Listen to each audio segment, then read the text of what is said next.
Well, for more on the new directives for schools in Dubai, a pediatrician, Dr. Shola Faniro, joins us on the program from Dubai. Thank you for joining us on the program. I'd like to begin, as a doctor who manages children, are you happy with the announcement of the return of in-person classes for all students? I am very pleased, actually, and thank you so much for having me this evening. A lot of my work that I do is with children with developmental disabilities or children that are not meeting the academic requirements for their age or for their grade. And I have found that a lot of kids have been at a disadvantage with e-learning because the parents are not well equipped to properly support their children. So the idea that children are now able to go back in person full time and receive the level of support that they require, I think that's invaluable.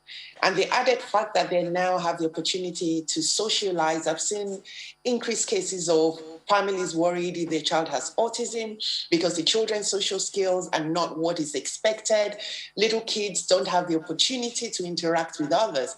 So yeah, I think it's an amazing thing that the kids are going back to school now.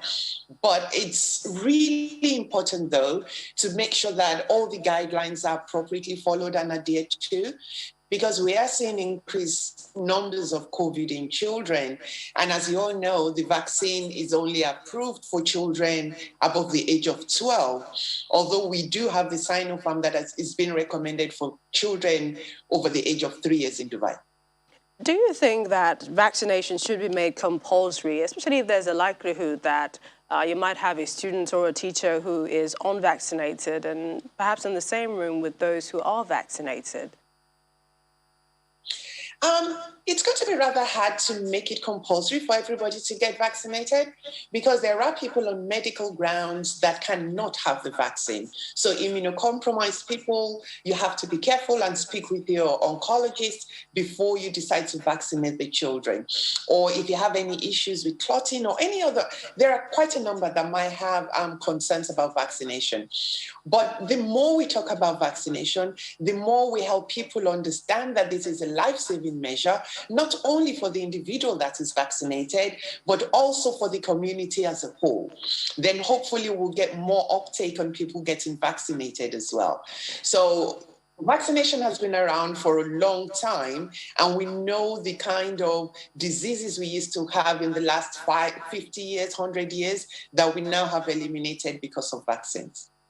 So vaccination on the one hand, you mentioned the need for lots of caution to follow the rules, but looking at younger children and the non-pharmaceutical protocols, that won't be easy, would it? It is a bit challenging, but it is something that we can still instill in children. The younger ones, the infants, yes, it's going to be difficult. It's going to be hard for you to tell a 2-year-old toddler that they have to sit within the mat. But if the adults around them are vaccinated, if we all follow the protocols that if your child is unwell, you keep them at home, then we significantly reduce the risk. And at the end of the day, it's going to be a case of cost benefit. What is the benefit on the development and the health of children of returning to school in a safe and appropriate manner compared to adults around them and people who are eligible for the vaccine, taking up the vaccine and thereby protecting these children? So it's going to be a case of us all working hand in hand together to make sure that we're supporting not only the children who are my passion, but also the adults, because there are some adults that are at risk. If you get COVID, that puts you significantly at risk of severe complications of COVID. We'd like to thank you for sharing your expertise with us, Dr. Shola Faniro, pediatrician, joining us from Dubai. Thanks again. Thanks for having me.